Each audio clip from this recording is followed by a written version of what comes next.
Республика Коми– один из самых необычных и самобытных регионов, чья история сильно недооценена. Поэтому сегодня мы поговорим об интересных фактах из истории Республики Коми. У микрофона Мокн Кристина.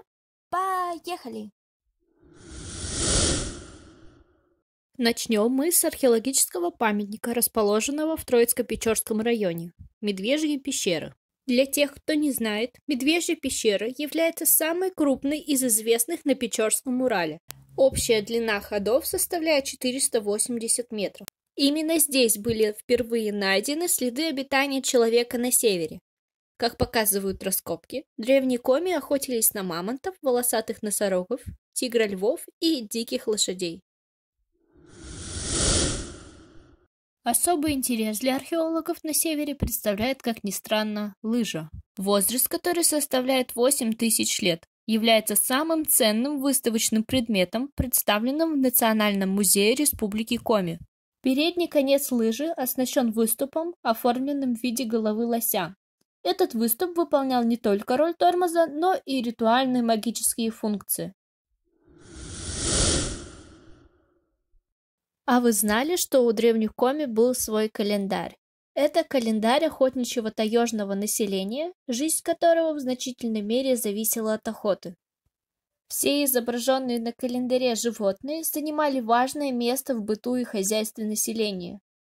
Именно они являлись основным источником пищи и меха, а также служили эквивалентом обмена. Важное место в экономике коми всегда занимали обмен и торговля.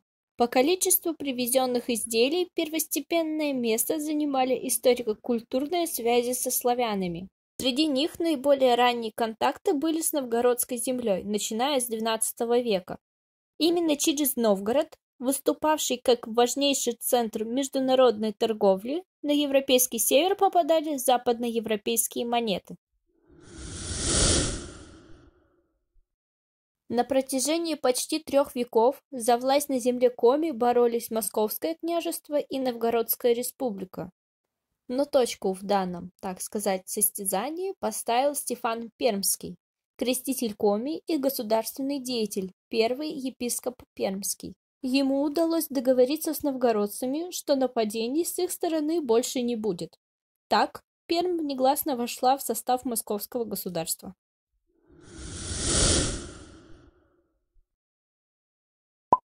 Мало кому известно, но коми сыграли важную роль в присоединении Сибири и Дальнего Востока к России. Как лучшие знатоки ведущих туда путей, коми стали проводниками в отряде Ермака. Потомки коми-землепроходцев стали истинными сибиряками. В большинстве своем приняли язык и культуру и влились в состав русской нации.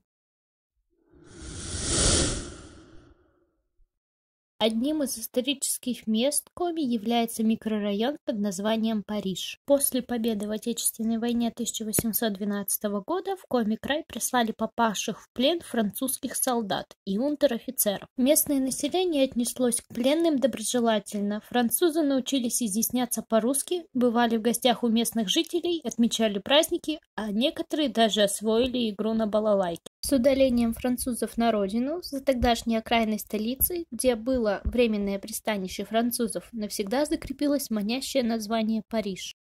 И это были 7 интересных фактов из истории Республики Коми. Видео подготовлено специально для 2-го этапа Республиканской олимпиады «Опоры республики».